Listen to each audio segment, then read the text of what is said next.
It's the most explosive moment yet in the trial of Sean Diddy Combs. A superstar witness has taken the stand, and what he said left the courtroom stunned. Rapper Kid Cudi, a name known around the world, just dropped a bombshell under oath, accusing Diddy of violent retaliation, criminal intimidation, and orchestrating an attack that could have cost lives. And now, for the first time, we break down what was said in court, what it means for the case, and how this testimony could change everything for Diddy. On Thursday, May 22nd, in a packed New York federal courtroom, Scott Mescudi, known globally as Kid Cudi, walked in under tight security. His testimony had been kept under wraps, but the moment he sat down, the entire tone of the trial shifted. This wasn't just another witness. This was a Grammy-winning artist, a cultural icon, someone with real insight into Diddy's world. And what he revealed? Shocking. It started with a question about Cassie Ventura, Diddy's longtime girlfriend and former musical protégé. Cudi confirmed what had long been rumored. In 2011, he and Cassie had a brief romantic relationship. But when Diddy found out, things quickly turned dark. Cudi told the court that just days after the relationship ended, he suspected someone had broken into his home in Los Angeles.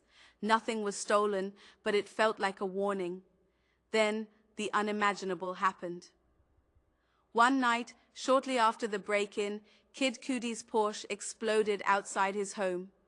Investigators determined the cause was a Molotov cocktail, an improvised explosive made from a glass bottle and flammable liquid. Cudi wasn't home at the time, no one was injured, but the message, chilling. He testified that while there was no concrete proof linking Diddy to the attack, he knew Diddy had something to do with it. It wasn't a hunch, it was a belief rooted in fear, timing, and Diddy's well-known rage over Cassie. And it didn't end there. Years later, in 2015, Cudi said he received a message from Diddy, an apology. It wasn't about anything specific, but Cudi said he knew exactly what it meant. The prosecution jumped on this, arguing it could be seen as an indirect admission of guilt, a way to clear conscience without confessing directly. The defense, of course, denied any connection. They insisted the apology was general and unrelated to any incident. But to the jury, the timing and Cudi's emotional delivery spoke volumes. Diddy's attorneys were quick to respond. They emphasized that no physical evidence ties Diddy to the break-in or the bombing. No fingerprints, no surveillance footage, no witnesses. But that's not what matters most in this trial.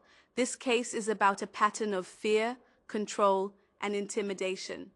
And Kid Cudi's story fits that pattern in a deeply personal and highly visible way. Later that same day, other witnesses returned to the stand. George Kaplan, Diddy's former assistant, described how Diddy lashed out at staff, demanded loyalty through fear, and kept Cassie under tight watch. He recalled nights when security teams were told to follow her, even during tours. And Myla Morales, Cassie's former makeup artist, gave heart-wrenching testimony about the times Cassie arrived with bruises, shaken, and too afraid to speak. What's clear is that the prosecution is using each testimony to build a picture. A man who operated with impunity, fueled by jealousy, wealth, and power. This isn't just a celebrity scandal. It's a federal case involving alleged sex trafficking, racketeering, physical abuse, and emotional torment. The government is painting Diddy as the architect of a criminal empire hidden behind music, luxury, and fame. Kid Cudi's testimony didn't just add drama, it added credibility. It proved that even powerful men in the industry weren't safe from Diddy's wrath. And it raised a deeper question. How long was this happening, and who else knew? The trial is now on hold for Memorial Day weekend, but it resumes next Tuesday. Sources close to the case say more shocking testimony is coming, and prosecutors are reportedly working to bring additional music industry figures to the stand. The trial is expected to last until early July. But no matter how it ends, one thing is already clear. the legacy of Sean Diddy Combs will never be the same.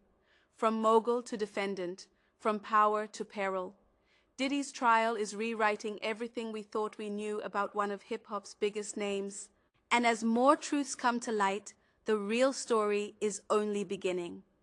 Subscribe for real-time updates on this case and watch our full playlist to understand every twist in the trial of Sean Diddy Combs. Outside the courtroom, the public reaction to Kid Cudi's testimony was swift and intense. Social media lit up with hashtags like Chuck Justice for Cassie, Chuck's Diddy Trial, and Chuck Kid Cudi Speaks. On X, formerly Twitter, one user wrote, "Kid Cudi ain't got no reason to lie. If he said Diddy had a hand in the bombing, I believe him. That's real fear talking." On Instagram, the Shade Room posted a clip of Cudi's testimony, which racked up millions of views within hours. The comment section was flooded with messages of support and disbelief. Others, however, cautioned that without direct evidence, such as forensic proof or witness corroboration, the defense can still argue that much of this is hearsay or circumstantial. But here's where the prosecution is being strategic. They aren't relying on one smoking gun. They're relying on volume, multiple testimonies, incidents, and consistent behavioral patterns to form a compelling narrative. Kid Cudi's testimony matters, not just because of who he is, but because of what it represents. That no one, not even another star, was safe from retaliation in Diddy's world. It reinforces the idea that Diddy ruled his empire through fear, manipulation, and control. And if that can be proven beyond a reasonable doubt, it supports the prosecution's broader case of racketeering and trafficking. But it's also true that high-profile cases like these are complex. Juries can be unpredictable, and Diddy's legal team, with its millions of dollars and elite attorneys, will fight every inch of the way to dismantle the claims, especially those without physical proof. Still, this trial has already made one thing certain. The myth of Diddy as untouchable is gone. He is now, legally and publicly, a man facing some of the most serious allegations in modern entertainment history. As we await the next wave of testimony, all eyes are on who else might take the stand. Will more stars come forward? Will evidence emerge to directly tie Diddy to the crimes he's accused of? Or will his defense team succeed in creating just enough doubt to save his empire? Only time and the jury will tell. But if Kid Cudi's words opened a door, it's likely that many more truths are waiting on the other side. We'll be covering every detail of this landmark case, from the courtroom drama to the fallout across music and media. Subscribe now and turn on notifications, because what happens next in the Diddy trial could shake the entertainment world forever.